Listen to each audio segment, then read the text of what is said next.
I'm not looking at myself. My hair is two different colors. I haven't had a haircut in like since Chicago. Yeah, since I became destitute, and I'm not gonna go back in time right now and explain.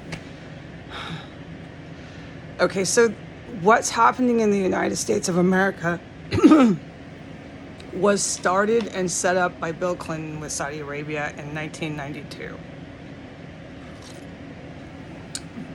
In order to get that put in and set big, strong, so that it could take place,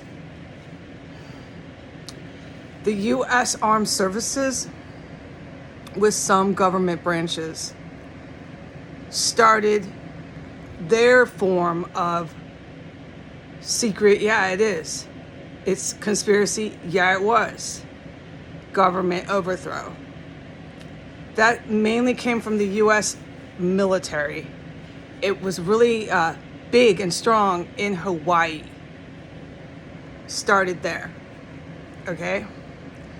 In 1962, they started it in big and strong in the United States. Yes, it was secret. Yes, it was conspiracy. No, not everybody in the country was even aware.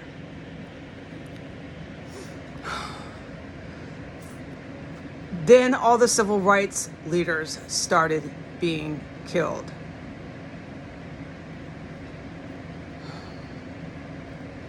You'll also see John F. Kennedy assassinated, and you'll also see just so much of this sort of just executions. They didn't like black people here.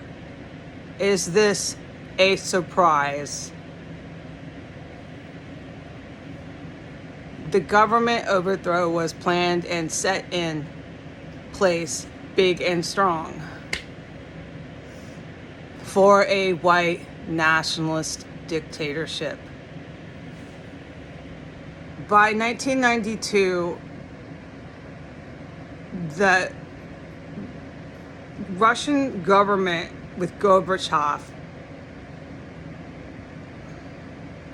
had been messed with.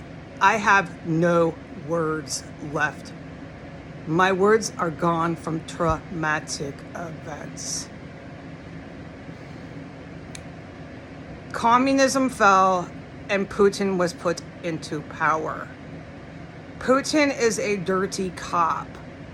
He wasn't exactly a military man. He was more of the police, and he was dirty. And ever since Putin, he's brought in organized crime into Russian police and military. That was his job. It was an exact copy of what they were doing in the United States. The reasons for that were to stop any governments from being capable of fighting what we're dealing with today. What was planned and intended failed. So many generations have gone by since the original Nazis. You can't really plan and say, yeah, my grandsons are going to be just like I was. No, you can't.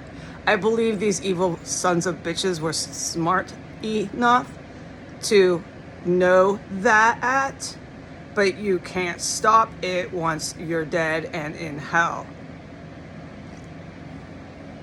I talk funny from traumatic events. I am trapped in solitary confinement inside of 1509 S Street Northwest.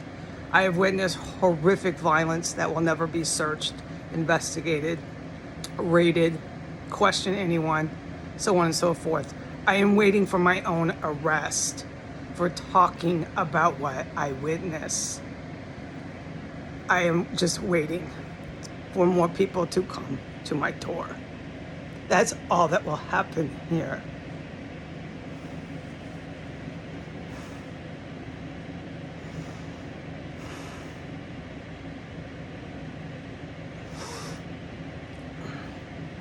when the United States, with their allies, which are really evil people, they have Hamas terrorists as allies, they have Saudi Arabian dictators who chop up bodies. Khashoggi, I mean, he's on world famous record. They have the most sick allies. They have Egyptian guys who pay off our senators and corrupt them as foreign agents, as allies. These are our allies here. When the white nationalists and the Muslim terrorists start attacking other countries, millions and millions of lives will be lost. They will never be able to pull off any sort of world. I don't have word and I can't recall it.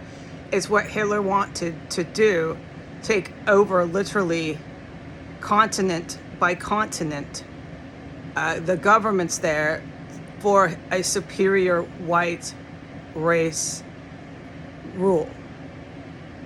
I know I'm making my point, but I have no words left to use to say what I'm trying to say. And everything I say and my condition I'm in is used against me now for people to come and knock on my door and say I am crazy. No one ever helped me in here. No one ever will. I do not believe so. No one ever will. All right, so I just wanted to get that over what's happening in the United States, okay?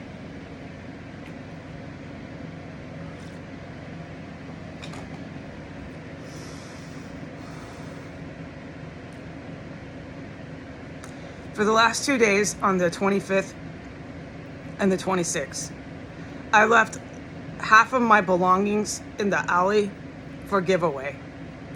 It was a legal space to do it. It's not on public property, so on and so forth. For the 2 days that I left property out there, my belongings were pillaged. They took everything because it was valuable and really nice stuff. I can't find word more than nice stuff. It was stuff I had in boxes that I had been saving because it was valuable and it was my life that I was able to hang on to. When all is said and done, after nearly 5 years of solitary confinement, death, witnessing murders and human chopping bodies up and stinking and screaming and pounding, everything I've witnessed and hear, those belongings didn't really matter to me. Getting out of here matters to me.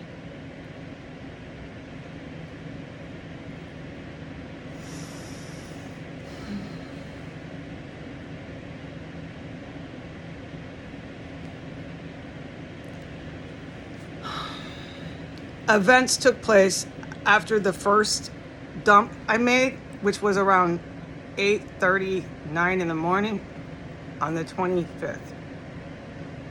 I'm not allowed whatsoever to talk about the freaking events I witnessed that took place inside of 1509. Is one reason how I'm getting out of here alive. I think God's going to help me, or I'm just going to stay here and get arrested, but I'll live through it.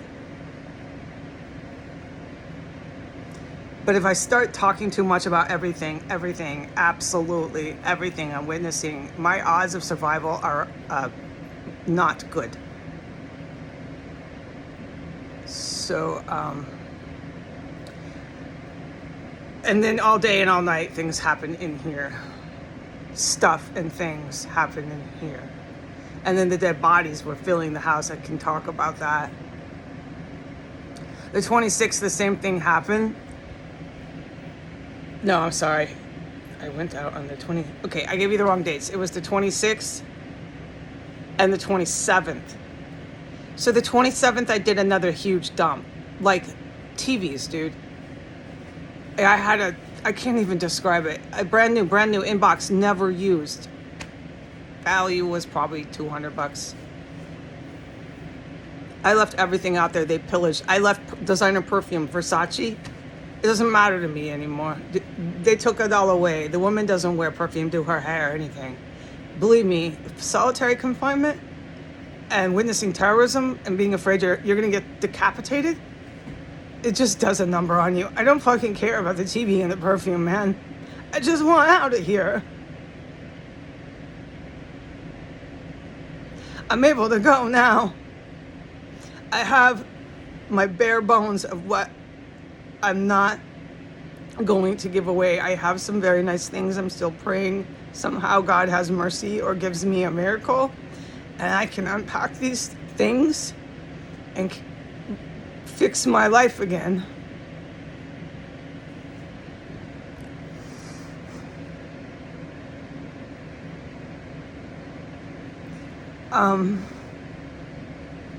So I did a really big dump,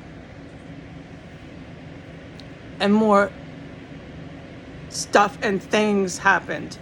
A lot of what the world witnessed with the terrorists coming to my door, knocking, and then more that I'm imagining and denial about their own terrorism, just all of it was in reaction to me dumping half of my belongings on the sidewalk.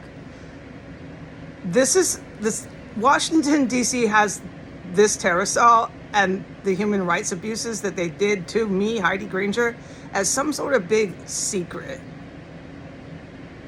And you're only as sick as your secrets. And they've never wanted my things dumped. It shows I'm here. It shows the atrocity. It shows no police are searching. No police are raiding. No police are investigating. No police are questioning. There's absolutely no police involvement here. The felony crimes here will make your head roll.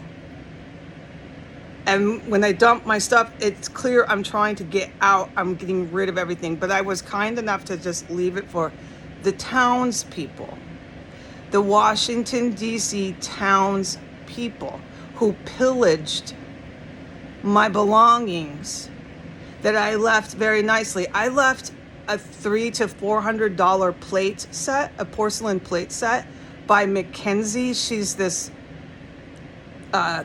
thing designer. She designs things. I can't remember words, okay? Look up Mackenzie, look up plates. I left Spanish freaking plates. I can't speak what they are or describe them to you. The stuff you walk by, you're like, whoa. Yeah, I need out of here. I don't want the plates, man. And they pillaged it all. I went out there this morning and it's been pillaged. It's all gone except the Christmas trees. I left $300, is over $300 worth of Christmas trees. No one wants them because this town is Muslim terrorist and this town is white elite neo-Nazis. So the white elite neo-Nazis don't want the Christmas tree. They like to be extravagant and show how much money they can buy every year. And the Muslim terrorists don't celebrate Christmas. I'm going to do another video. Bye.